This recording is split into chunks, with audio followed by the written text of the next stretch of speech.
Si je dis parfum, à quelle ville pensez-vous? Grasse, bien sûr. À Grasse, on ne se contente pas de produire des parfums. Ici, nous sommes dans les laboratoires grassois de l'université Nice-Sophia Antipolis. Alors, Grasse est une ville particulière de la parfumerie, capitale mondiale de la parfumerie, berceau de la parfumerie depuis plusieurs centaines d'années. Un climat extrêmement propice pour la culture des plantes à parfum est rapidement devenu un lieu d'abord de production de plantes à parfum, puis de transformation de ces plantes-là pour en obtenir des extraits naturels qui étaient utilisés pour confectionner les parfums, et donc a vécu véritablement cette transformation de l'artisanat, de l'empirisme, à un développement d'une véritable industrie et d'une véritable science liée au monde du parfum. Et comment procédez-vous? La première approche chez nous, c'est l'évaluation des ingrédients naturels.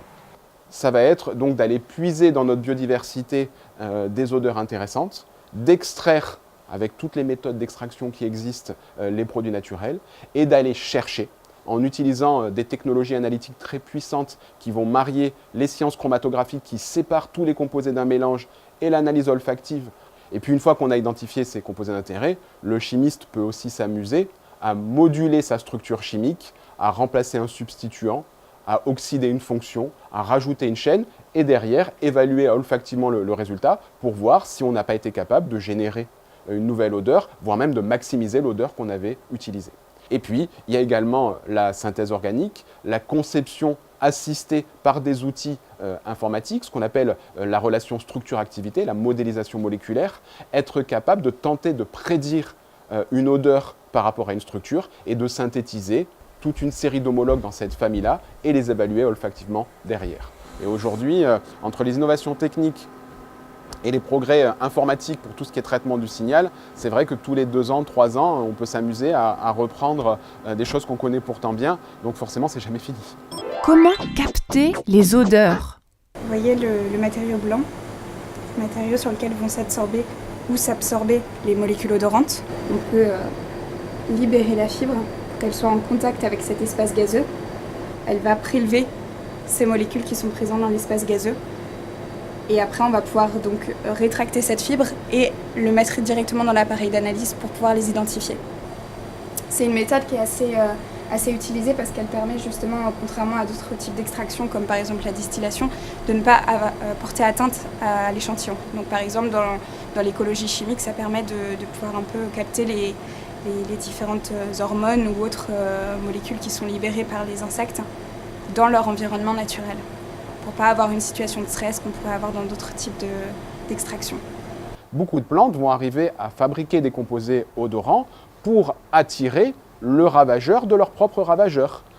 Certaines plantes qui sont attaquées par des pucerons vont fabriquer des bouquets odorants qui vont attirer la coccinelle en lui disant « il y a des pucerons, tu peux venir te nourrir d'eux » et donc vont comme ça pouvoir arriver à se protéger des pucerons. Et donc en identifiant ces composés odorants, on peut arriver à concevoir ce qu'on appelle des biopesticides, c'est-à-dire des composés naturels, puisqu'ils ont été fabriqués par la plante, qui vont servir à pouvoir se protéger et protéger la plante de certains ravageurs, ce qui amène et ce qui développe le champ d'investigation des parfums. La synthèse a beaucoup apporté à la parfumerie. Elle a beaucoup apporté à la parfumerie parce que tout d'abord, elle permet de préserver notre biodiversité. Dans les parfums, on utilise et on a utilisé au cours des temps des ingrédients naturels qui venaient de certaines espèces végétales et en particulier des arbres qui mettent beaucoup de temps à se renouveler et puis surtout des espèces animales où il fallait sacrifier l'animal pour récupérer quelques grammes d'une substance, en particulier des odeurs musquées. L'obtention des mêmes molécules avec les mêmes caractéristiques olfactives permet de préserver notre biodiversité et ne pas l'épuiser au bout de quelques années. Et puis, elle permet également, dans certains cas, de proposer des substituts à des composés dangereux. Et je ferai juste référence aux centaines de poisons naturels qui existent et qui sont toxiques qu'à faible dose. Et puis, dernier point pour la synthèse, c'est d'arriver à proposer des odeurs qui n'ont pas d'équivalent dans la nature. Donc là, ça permet de proposer à l'orgue du parfumeur des touches supplémentaires qui vont lui permettre de composer avec beaucoup plus de richesse. Et la chimie des parfums, c'est aussi un business. Aujourd'hui, le monde de la parfumerie, le monde des arômes, le monde de la cosmétique, un domaine dans lequel la France a une image, est un domaine qui est très dynamique et donc forcément qui est vecteur d'emploi. Ça dénote déjà un petit février.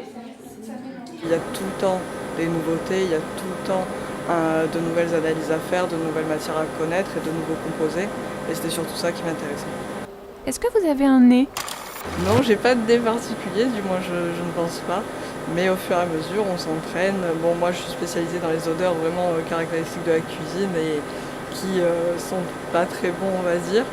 Et oui, les odeurs, ce n'est pas que de la parfumerie. Aujourd'hui, le parfum se retrouve partout dans notre société. C'est nos produits d'entretien, nos produits du quotidien, nos produits cosmétiques. Donc tout se parfume dans la maison. Et puis maintenant, de plus en plus, on se rend compte qu'on va même parfumer des habitats, parfumer des lieux publics et même arriver à donner une identité à un produit, à un lieu, par un parfum, puisque très souvent, on peut se rappeler de quelque chose par son odeur.